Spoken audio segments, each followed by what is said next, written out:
രാഹുൽ മാങ്കൂട്ടത്തിൽ വിഷയത്തിൽ പുറത്തുവന്ന ഫോൺ സംഭാഷണം കെട്ടിച്ചമച്ചതാണെന്നും അങ്ങനെ ഒരു പെൺകുട്ടി ഇല്ല എന്നുമുള്ള കഥ വ്യാജമാണെന്ന മാധ്യമപ്രവർത്തകയായ ലക്ഷ്മി പത്മ. ആ പെൺകുട്ടിയെ നേരിട്ട് കാണുകയും സംസാരിക്കുകയും ചെയ്തു.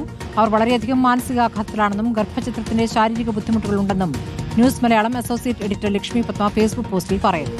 റോഷിപാൽ വിവരങ്ങളുമായി. റോഷിപാൽ, എന്താണ് ഈ ഫേസ്ബുക്ക് പോസ്റ്റിൽ പറയുന്നത്?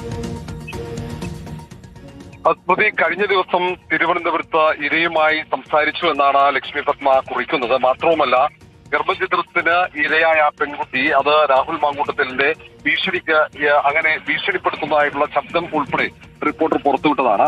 ആ ശബ്ദം പുറത്തു വന്നതിന് ശേഷം പരാതിയില്ല, തെളിവുകളില്ല എന്ന രീതിയിൽ വ്യാപകമായി സാമൂഹ്യ മാധ്യമങ്ങളിൽ ഇരയ്ക്ക് നേരെ ആക്ഷേപങ്ങൾ ഉയരുന്നുണ്ടായിരുന്നു. അങ്ങനെ ഒരു ഇര പോലുമില്ല എന്ന രീതിയിലായിരുന്നു ആക്ഷേപങ്ങൾ ഉയർന്നത്. മാത്രവുമല്ല, ഏറ്റവും ഒടുവിൽ രാഹുൽ മാങ്കൂട്ടത്തിന് കോൺഗ്രസ് നേതൃത്വം സംരക്ഷണം ഒരുക്കാനുള്ള തീരുമാനമെടുത്തതിന് തൊട്ടു പിന്നാലെയാണ് മാധ്യമപ്രവർത്തക ലക്ഷ്മി പത്മ ഇത് സംബന്ധിച്ച് ഈ വിക്ടിമുമായി സംസാരിച്ചതിന് ശേഷമുള്ള ചില പ്രധാനപ്പെട്ട വെളിപ്പെടുത്തലുകൾ, വേട്ടക്കാരുടെ ഭാഗത്ത് ചില ഇടപെടലുകൾ ഈ ഇരയെ സ്വാധീനിക്കാൻ അല്ലെങ്കിൽ ഇരയെ പിന്തിരിപ്പിക്കാനുള്ള ശ്രമങ്ങൾ നടക്കുന്നു എന്ന ഏറ്റവും സുപ്രധാനമായ വെളിപ്പെടുത്തലാണ് ഇപ്പോൾ മാധ്യമപ്രവർത്തക ലക്ഷ്മിയുടെ ഭാഗത്തുണ്ടായിരിക്കുന്നത്. ലക്ഷ്മി പത്മ പറയുന്നത് ഇതുകൂടി അന്വേഷിക്കണമെന്നാണ്. ഇപ്പോൾ ക്രൈംബ്രാഞ്ചിന്റെ പ്രത്യേക സംഘമാണ്, ഡിവൈഎസ്പി ഷാജിയുടെ നേതൃത്വത്തിലുള്ള സംഘമാണ് കേസ് അന്വേഷിക്കുന്നത്. വനിതാ ഉദ്യോഗസ്ഥന്മാർ ഉൾപ്പെടെയുള്ള സംഘം.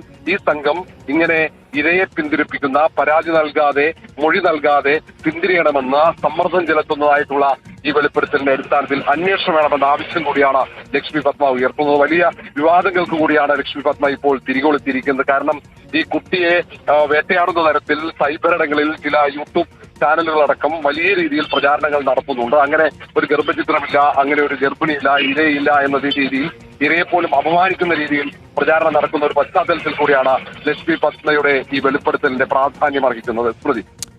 ശരിയാ, ഋഷിപാലാണ് വിവരങ്ങൾ നൽകിയത്.